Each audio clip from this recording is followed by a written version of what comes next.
বিশ্বকাপে group of death বলা হচ্ছে ডি গ্রুপকে, যে থেকেই সব থেকেই ফেভারিট ধরা হচ্ছে দক্ষিণ আফ্রিকাকেই। দ্বিতীয় দল হিসেবে হতে পারে বাংলাদেশ অথবা শ্রীলঙ্কা।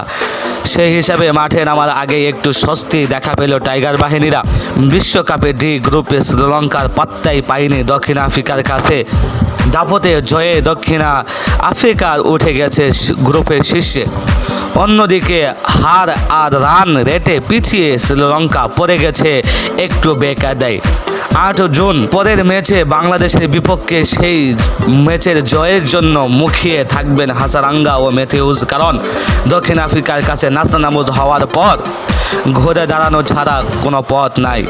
যুক্তরাষ্ট্রের নাসাউ আন্তর্জাতিক স্টেডিয়ামে টস জিতে প্রথম ব্যাটিংয়ের সিদ্ধান্ত নেন শ্রীলঙ্কা অধিনায়ক হাসারাঙ্গা। প্রোটিয়াদের নিয়ন্ত্রিত বোলিং প্রথম থেকে চাপে ছিল শ্রীলঙ্কার দলীয়। 13 রানে পথসিঙ্গাকে হারিয়ে উইকেট পতনের শুরু পাওয়ার প্লেতে ঢুকতে থাকা লঙ্কাররা নিয়মিত বিরতিতে হারাতে থাকে উইকেট। কোনো ব্যাটার ভালো রান করতে পারেনি। শেষ পর্যন্ত 19 ওভারে 1 বলে 77 রানে গুটিয়ে যায় শ্রীলঙ্কা, যা এই ফরম্যাটে দলীয় সবচেয়ে কম দলীয় সংগ্রহ। প্রোটিয় পক্ষে এজেস লোকিরা 4 উইকেট এবং রাবাদা ও কেশব মহারাজ 2টি করে উইকেট পান। তারা 1টি উইকেট পান আটলিল ব্যাটসম্যান।